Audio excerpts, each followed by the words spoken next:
I'm watching this video. This is an interesting claim. I discovered the truth about Sanctuary Hills residents in Fallout 4 by Nuke Snippets. I'm going to rewind this a bit.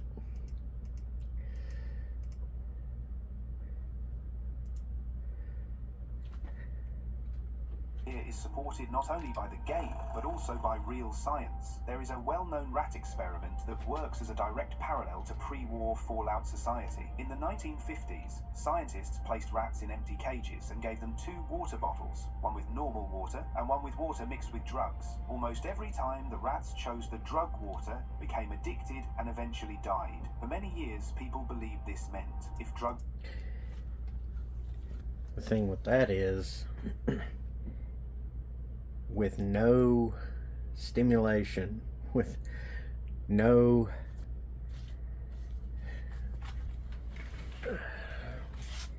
struggle to overcome any challenge, whether it's mental, social, physical, etc. Just an empty cage with a choice between drugs and regular water.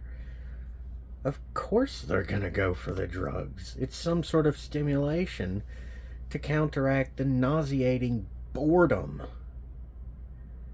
That's exactly the way humanity's treating itself.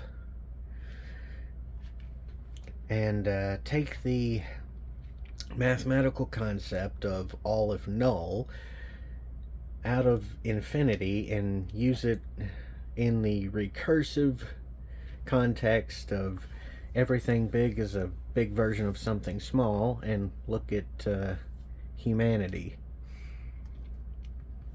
You cram a bunch of people in a tight space, same with a bunch of animals in a zoo. Of course they're gonna fucking fight and shit. You can't deny that. Prison is proof of that. New York City's proof of that. All the big, tightly compacted cities are proof of that. People need a certain amount of space to just be alone at times. And people need things to do. The brain has to develop and grow by solving problems and puzzles and social interaction and all kinds of other things. So of course, when you isolate any living being into a bland, empty environment, and you offer them the choice between a drug, which provides some form of stimulation, or just standard whatever food that provides no extra stimulation, of course they're gonna go for the drugs. Alright, now on to the next bit that he's talking about.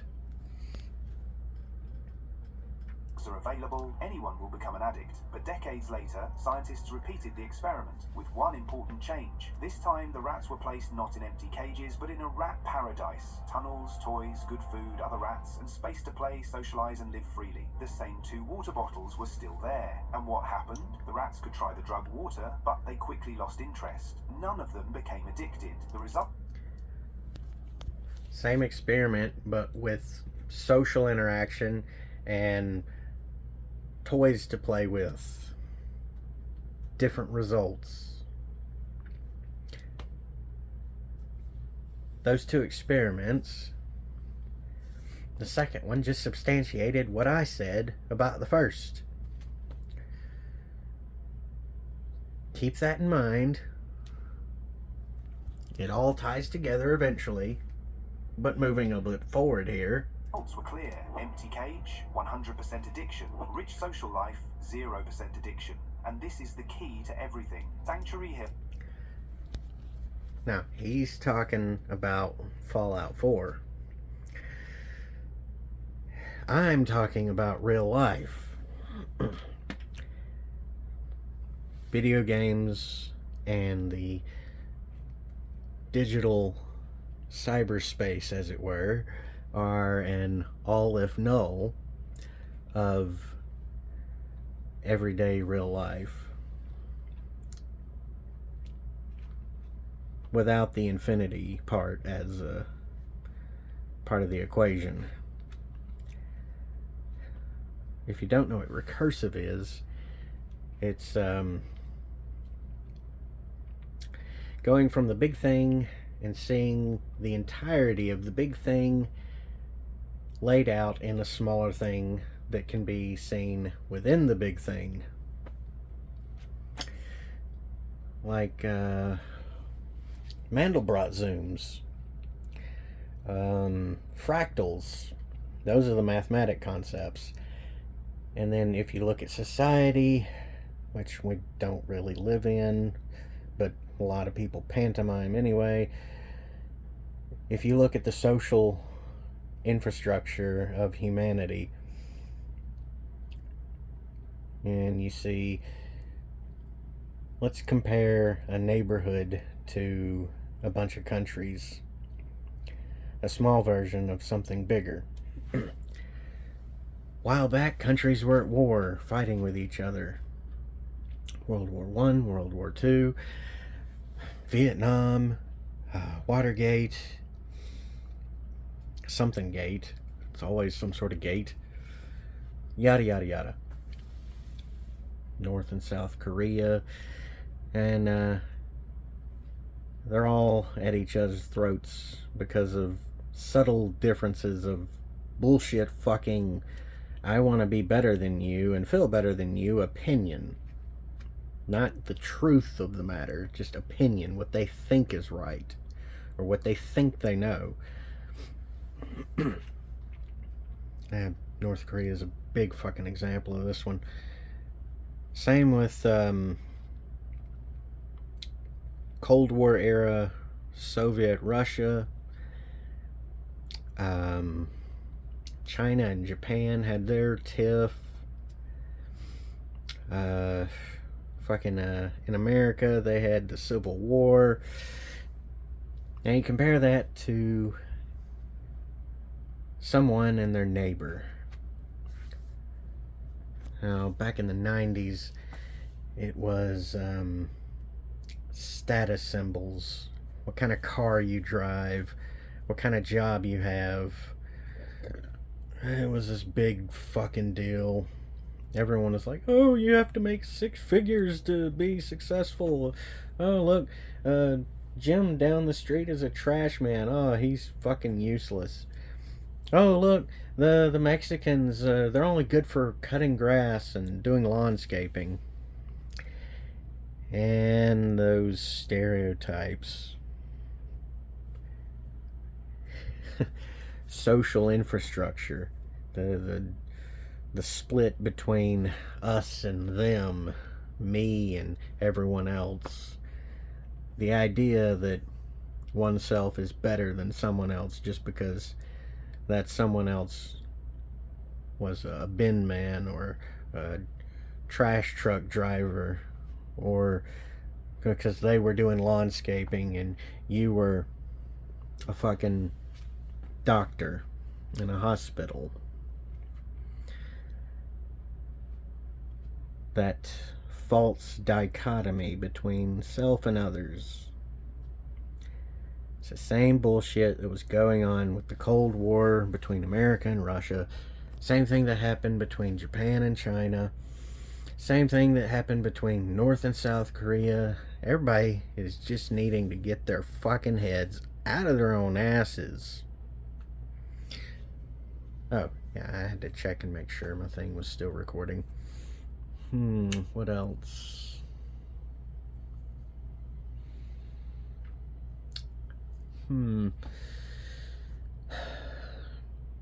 Nowadays, it's the new wave feminazis versus everyone else.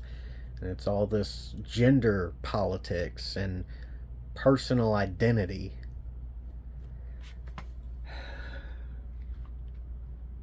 That's all a fucking psyop to distract you from what's really important.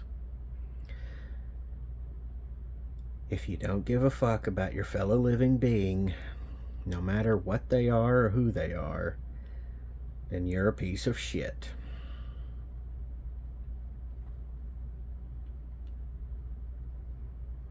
Experiments with the animals, the rats, the federal guidelines for zoos, not just federal. If I'm not mistaken, it is a global mandated guideline that for so many kilograms of mass per animal, they need to have so many square meters of space per kilogram of mass that animal is. Matt Pat with Game and Movie Theory pointed that out when he was talking about the Jurassic World movie where the Indominus got free and wreaked havoc, along with some other problems that animal had. Namely, what was pointed out in the movie where, what was his name? Owen. I forget what the actor's in movie name was. He pointed out that the only positive interaction that animal had was with its feeding crane. It had no social skills developed. So of course it was going to go on a fucking killing rampage. Same thing happens with humans. There was an experiment in the, what was it, the mid to late 1800s, maybe even early 1900s in Germany, where they just left some babies in cribs, only gave them barely what they needed to survive, basically. Just gave them what they needed. No social interaction, nothing else. Just the food, the taking care of them, that's it. Nothing else. And they fucking died because their brains weren't developing. Same thing across all species everywhere. Psychology doesn't change just because your species or your skin tone does. It's the study of behavior. That's what psychology is at its core premise. At the very smallest piece of what psychology is, it's the study of behavior. It doesn't change just because you switch species. The core concept of psychology remains the same. It's the study of how a thing behaves. You can apply that to computers, to these things you're calling AI. You can apply that to aliens. You can apply that to deep sea marine life. You can apply that to birds. You can apply that to everybody, even yourself. All these experiments prove that social interaction, social infrastructure, and social hierarchy are the core backbone to a society. Not people telling you what the fuck to do, but how you interact with everyone else around you.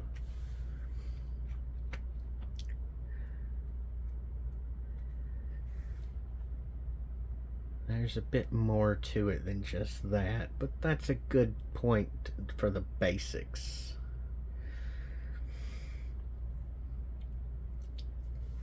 Now, as far as these experiments that have been conducted go,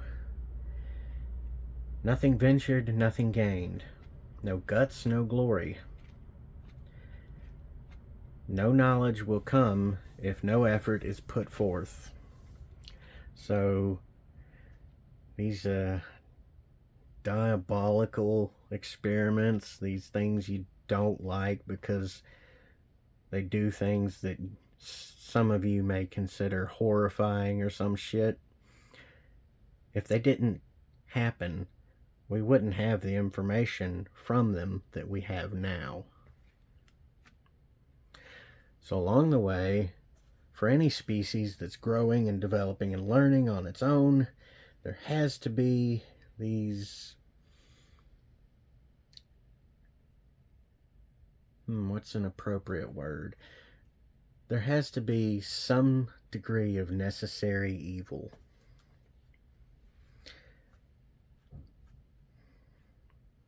as a contrast to peace and inaction. Evil takes action, sometimes violently and sometimes grotesquely, like with the Russian sleep experiments or MK Ultra by the CIA or several other things by the CIA. We now have a lot of information from that can be used for different things besides just fucking everyone else over and controlling everyone. A deeper understanding of psychology that every individual can use to learn themselves and exercise a greater degree of self-awareness and self-control, to the effect of being honorable and disciplined. It might take a while for people to drop the self-righteous, holier-than-thou bullshit attitude of, oh, look, the CIA did something so horrible. They're evil. They're bad. They're corrupt. Yeah, okay, sure, they are. But take that knowledge and learn from it. Elseways, you're just a fucking inert lump of mass floating through the cosmos, obstructing the path for other people who give a fuck about making themselves better. Elseways, to put it in a more simplified manner, you're a fucking obstacle to progress towards balance. It's not the dichotomy balance. There's positive, there's negative, there's neutral, there's equivalent, which is equivalent is just a mix of equal parts positive and negative, which net neutrals, but it's an equivalent mix, so it has more weight than one of the other three types of balance. That's why there's 4 base pieces, base corners to a pyramid. You take those 4 cornerstones of balance and your consciousness sits on top, and you rise up above yourself, making progress towards being a better living being. There, I tied in the psychological and spiritual significance of the pyramids. Don't confuse that with religion, because it's not.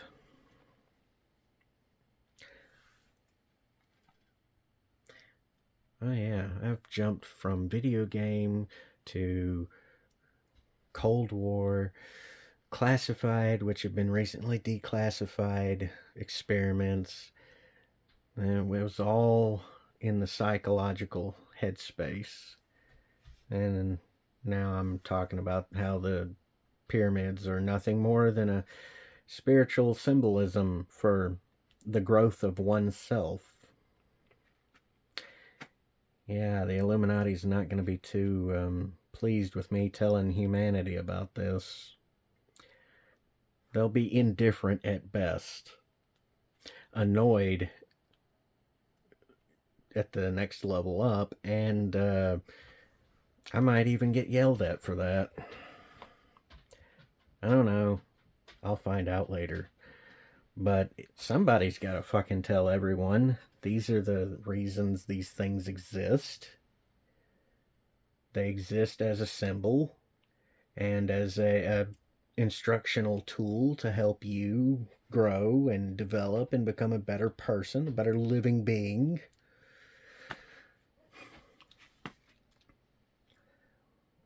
Why is that important? Like Yoda told Luke, luminous beings are we, not this crude matter. And he pinched him just to emphasize the point.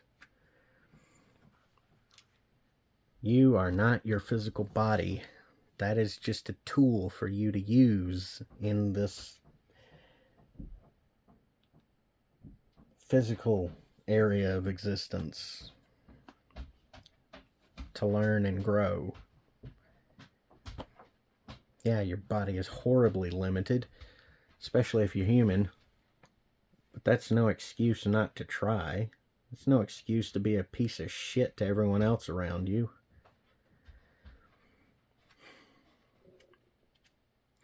Well, I've rattled on long enough. Get in my fucking Patreon, you freeloading cunts.